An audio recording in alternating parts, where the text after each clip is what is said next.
Now, at least 100,000 people have been uprooted in Ukraine and have fled their homes since Russia launched its attack on the country on Thursday. Several thousand have already crossed into neighboring countries, including Moldova, Romania, and Poland. Women and children have been seen crossing into Poland on foot, carrying what they can. Men between the ages of 18 and 60 being turned away at borders. The Ukrainian government asking them to stay back and defend their country.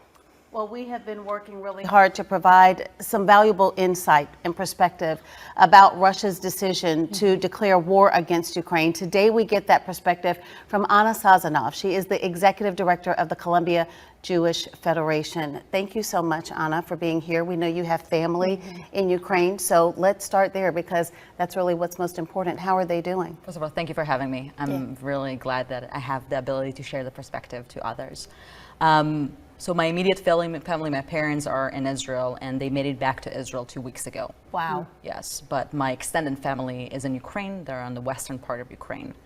A funny thing, literally 48 hours ago, I was in a live session with my cousin from Kiev, and we were sharing what's going on and really getting people to be informed about what's going on. And we were joking about the fact that if Putin is going to invade to Ukraine and invade to Kiev, the capital, and we didn't think that it's going to happen. And 24 hours after, he was texting me saying that he's on his way on the west, to the west side of Ukraine, where his family, where I'm from. And right now, he's might be recruited to the military. He cannot leave because he's under the age of 60. He's 28, and he might be recruited. My goodness. You know, something that none of us have had to ever experience in our lifetime. And what is he saying from where he is on the west side of Ukraine? Has he seen anything where he's at? And how often are you able to check in with him now that this has all kind of gone on in the past couple of days? Yeah, so the city that he lives in and where I was born, Berezno, it's a very small city that is not necessarily going to be under attack for now, but there was explosives very close to the city, and there's movement coming up right now. An hour before I came here, I was serving as a translator between an American family that adopted 2 daughters from Ukraine many years ago, and they still have, those 2 daughters have 2 sisters in Khmelnytsky. And Khmelnytsky is a bigger city that's being under attack. And basically they were talking with me from the basement because there is no bomb shelters. Ukraine is not prepared to be under a war. And they were talking from a basement of the house, like a typical, very, muddy basement.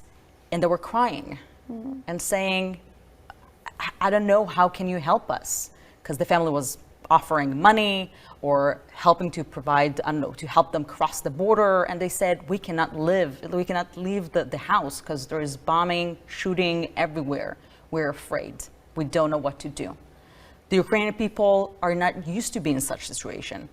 They don't know how to operate. They're basically, many of them, especially in Kiev, fighting with what they have. Yeah, Molotov cocktails. I mean, it's coming down to that. And we've seen stories, as you say, you were, on that call with your cousin, and we've seen stories on some of the CNN and the other networks where, a lot of people really were not worried in these days and weeks leading up to this because they really did not think it would come to this. But Anna, as you think about this, I mean, my boys were asking on the way to school, how can we help the people in Ukraine? On an emotional level for you, as you talk about serving as a translator, for them trying to communicate with their sisters, how have you managed just the last 24 to 48 hours? It wasn't easy. No. It's makes me sick to my stomach. And it's also, I'm wearing multiple hats here. Right. Yeah. I'm wearing the Ukrainian hat, and I'm also wearing the community leader hat. And it's a great opportunity to show a sense of peoplehood and to support, from my perspective, the Jewish people, our brothers and sisters in Ukraine. There are estimated of 200,000 Jews right now in Ukraine, 10,000 Holocaust survivors that are homebound and they cannot leave and they rely on those services. So this is a great opportunity for me to help and support. And I was talking with a friend of mine and she asked me the same question, how do I feel to be so far away from my family? And I think that I'm here on a purpose. I'm on calling, basically. Yes. Because I'm wearing multiple hats and I can assist and share the story and to act as a translator and to share the stories within and to listen to Ukrainian stations and to translate it and to really share this message on a personal, emotional level. Because sometimes when we hear about things that happen elsewhere, we're like, oh, this person or that country, it's not really touching. But now it's touching. Now I can express what the people think and feel there. Absolutely. Yeah, and you're providing some perspective here for our viewers as well, some much needed perspective. And ways to help is kind of a big reason we brought you in, will be a huge part of our discussion. But first, I just want to talk about a new video that came out today from Ukrainian President Zelensky, and saying that he is in Ukraine. They are fighting for Ukraine. I think we have the video here, if we could pull it up and take a listen. Good evening, everyone. The leader of the fraction is here. The head of the president's administration is here. Prime Minister Shmyhal is here. Podolyak is here. The president is here. We are all here. Our military are here. Citizens and society are here. We are all here defending our independence, our state, and it will remain so. Glory to our defenders. Glory to our women defenders. Glory to Ukraine. You know, we've all been glued to our screens, TV, social media, watching, and there's been some rumors and all sorts of stuff flying around. Maybe he's not still in the country, maybe he is. That's proof right there. Holding up the phone, you can see his cabinet members doing in the back. What's your reaction to that video today? I'm proud of him. I'm proud of this action. Because, first of all, he's pretty young. He's 44. He's also Jewish, so that's another part of being proud of.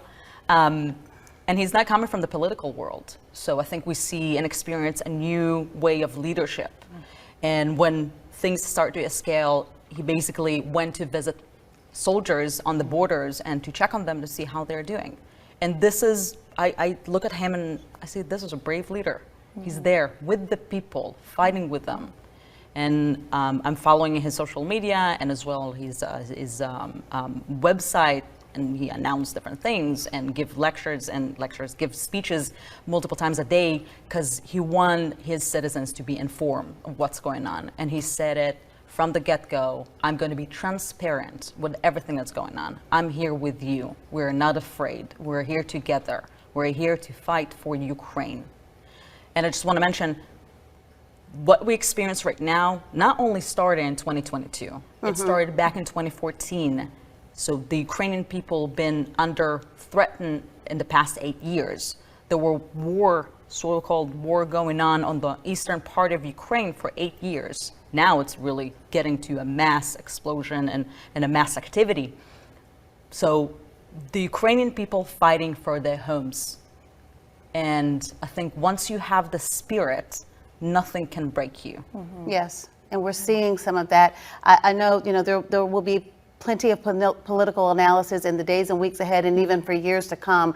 Our focus right now, and the reason we wanted to bring you in, is on helping the Ukrainian people. One of the things that you said in your Facebook Live, which was very compelling, and why we wanted to bring you in today, is that we've got to make sure, not just the media, but all of us who have access to social media and ways to communicate, that we are relying on reputable sources for information, also ways to help. I mean, I can think of one piece of propaganda where Putin keeps saying they've got to drive out the Nazi leadership of Ukraine. And you just mentioned President Zelensky is Jewish. So, but people who don't have access to information or who just or have not been, plugged into political or foreign affairs may not know that. So in terms of how we can help, just people who their hearts are with the people of Ukraine.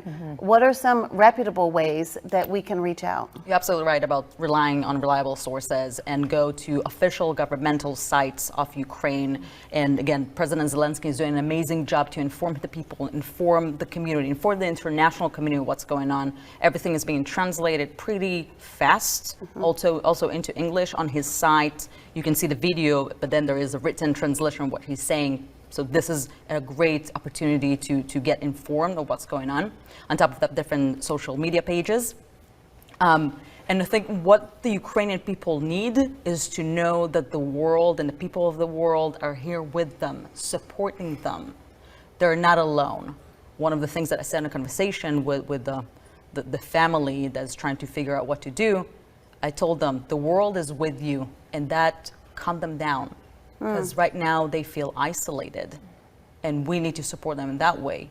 And if you know somebody that is Ukrainian, please reach out to them, because probably they have family. If you post it on your social media, share it, that we all there for them. Because maybe something else will jump in the news tomorrow and Ukraine will be forgotten. And we need to make sure that it's not forgotten. Because this is not only a fight between Russia and Ukraine. It's a fight on Western values and democracy. Ukraine is a democratic country that want to be part of the West. They have full right to do that. They're an independent country since '91, and we need to support them to continue being a democratic country. Well, we want to stay in touch with you in the Columbia Jewish Federation to see how we can help, how our community can rally together and make sure that our community is informed and can also be a part of finding a solution. Yeah, another reliable source too, just if you are looking online, the Columbia Jewish Federation has posted several links and articles that are very informative. So Anna, thank you so much for being with us today. Thank you. All right, we're going to take a quick break here on WIS. We'll be right back.